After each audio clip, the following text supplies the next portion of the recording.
Hello and welcome to Downtime Recap. My name is Alan. Today we're going to be hosting a little bit of a weird show since we have a few fun things and a few sad things. As you know, the founder of Rockstar Studios in Leeds has unfortunately passed. We're going to be talking about him a little bit. And then we're going to be talking about the current sexism issue that has been plaguing Heroic, or at least the social media manager from Heroic, Cecilia Iversen, who has taken upon her to make sure that people get the right kind of message across, and Heroic has taken a good stand on that. So we are going to be going through that and a few small, more fun pieces of news as well, but a whole bunch of stuff going on as always. Welcome to Downtime Recap.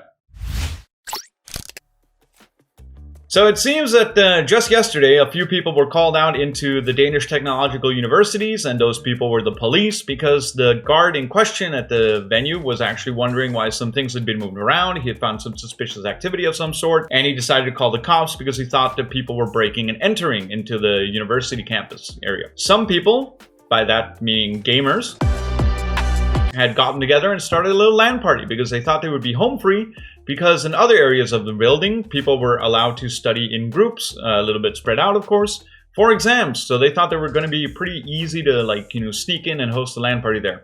Unfortunately, for the 9 individuals in question, in ages 18 to 24, they also do comply for getting a fine in Danish law. So they each got a fine of 2,500 Danish krone. And unfortunately for them, crime doesn't pay, and that LAN party got stopped pretty quickly. Unfortunately, I'm just wondering what games that we're playing. They sound like Counter-Strike players, Don't give a fuck. So on for a little bit more of a sadder piece of news. Mr. Gordon Hall, one of the founders from Mobius Gaming, that also took part in a lot of changes in gaming over time, and helped develop Grand Theft Auto Chinatown Wars, has unfortunately passed at the age of 51. A spokesperson from Rockstar Games, or at least from Grand Theft Auto, said, "May he rest in peace. Our condolences go out to his family and friends for their loss." So unfortunately today we lose yet another game developer influencer, or personality in that sense, not so much influencer. But he did do a lot for the games, and for that it is a very sad day for the people that all follow the franchise of Grand Theft Auto, and we thought we'd let you know. Gordon Hall passes at the age of 51. So for those of you that haven't been following, Heroic Esports is one of Denmark's biggest esports teams, at least for right now, and they are doing really, really well in Counter-Strike. And they had one of the pictures come up where the entire team is in their gaming training session hall, and their social media manager, Cecilia Iversen, is also featured in the picture. On one of the Facebook comments in the TV2 Zulu, it's a Danish TV channel that covers CSGO as well, which is really cool for us. Unfortunately, some people started writing, "Who's that girl in the picture?" I'm paraphrasing here because everything's in Danish and you won't understand. So basically, a lot of people started commenting on it, and a lot of people commented the way gamers usually comment on things, very poorly, stupidly, and probably super ignorantly. And they did so, and they crossed some borders. Cecilia Iversen was really upset about this, and she actually posted up in Twitter about it, which is completely fair the way that we see it. And she posted the following: "The amount of blatant sexism surrounding the fact that I'm in the room while Heroic play is astounding. I'm not just someone's girlfriend. I'm not there for motivation. I work there. Normalizing having women in esports, please." And we can all agree to this and attest to that, as well, as she did get some very lewd comments that people said she might be a sex worker or other kinds of really grotesque and disgusting things. So what happened from that is that CadiaN, one of the team players and also one of the more prominent figures in the team, actually commented out about this and actually made a pretty good quotation on it that we're going to cover here. "Women are crazy competent, and they can take a few things being said about them.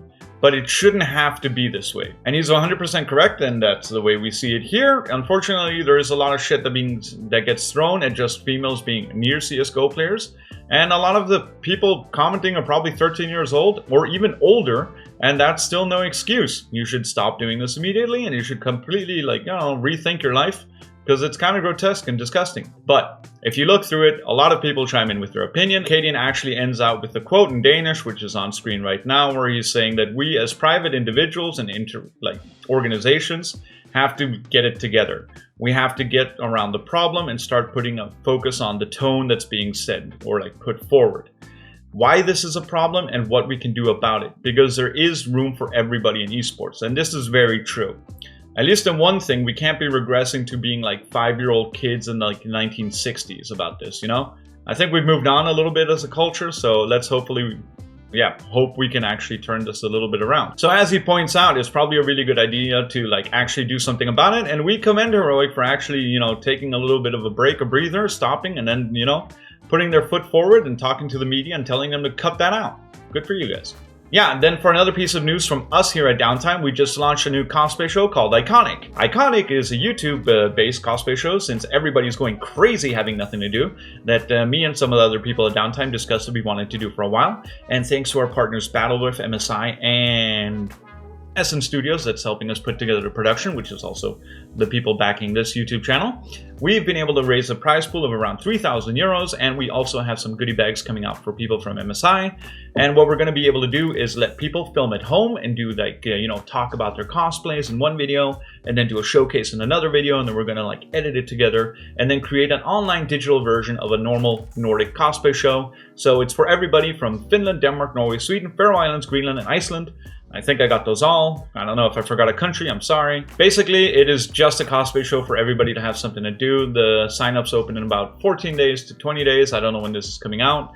But yeah, you basically just upload the videos and you're in the competition. You just have to be a Nordic resident and over the ages of 18, or a Nordic, passport holder. And that's about it. If you have that, you can compete in this cosplay show. There's a prize pool of 3,000 euros. If you have more questions or want more information, go to our Facebook page. We've got it right there. It's pinned to the top. It's going to be there for a while.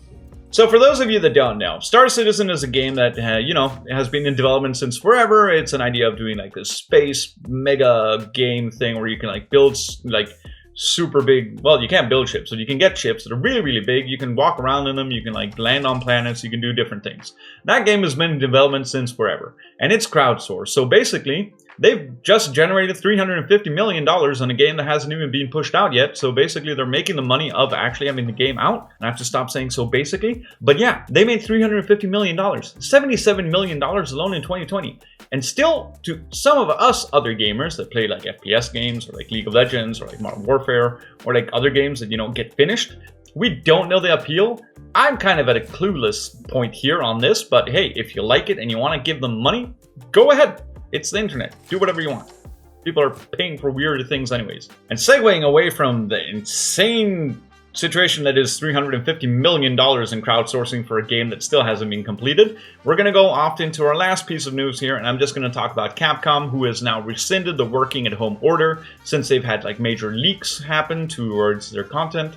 And what that means is basically that Capcom is asking people to come back. They've already told Kotaku in an interview that we will be telling people to follow the rules. They're going to have staggered periods in the office and everything else. But this all comes based on a cyber attack that happened earlier. So maybe, I don't know, the guys at CD Projekt Red will do the same. But yeah, apparently this means that now people will be working from the office at Capcom, because the attack was actually very severe for them, with a lot of documents and information being like taken out of their servers and systems. So yeah, apparently people are still being ransomwared, and it happened not so long ago to Cyberpunk's 2077 crew like CD Projekt Red.